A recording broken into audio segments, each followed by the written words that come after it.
it's such a warm welcome to be here tonight, and I'm so thankful.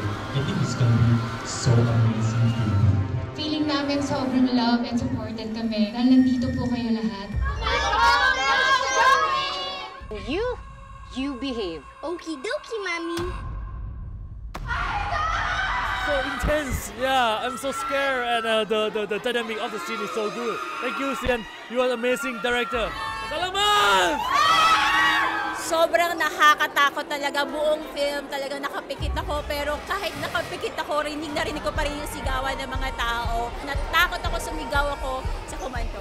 Super scary, you guys. Kailangan nyo panoorin to. As in, ang dami naming sigawan kanina. Kasi itong movie na to parang sobrang nakakatakot. Talaga mapapasigaw. Sobrang takot nila. How do I get my son back? Kumantong. Is Zachary there? Surprisingly, nakakatakot siya, more on nakakagulat. So it's a must-watch movie. And kakaibang scene din Miranda yung nakita ko today. Siguro ang pinaka-versatile na role na tinake niya. Kasi horror eh. Dito natin makikita yung capacity niya as a great actress. Sobrang happy ako para kay Ate Cindy, and it's such a good movie. Ang galing ni Cindy, ang galing ni Max, ang galing ng congrats to the entire staff and crew. You brought the Kumantong to my house. I want that thing out of my house immediately.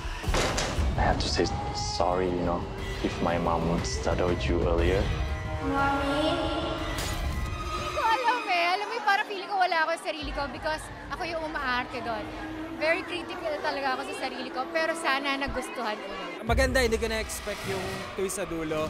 And ang ganda ng pagkakakuha dito ni Sian Lim. Maganda. Magaling mag-direct. Napakaganda po ng Kumantong. Congratulations, Direct Sian Lim. We really shed our blood, sweat, and tears dito sa proyekto na to. And I really do hope that a lot of people will get to watch it. And more people will support Filipino films, especially now. Maganda po siya, nakakatakot. And matutuwa po kayo. Kumantong at Cinema Station Wide. Boom! Get it!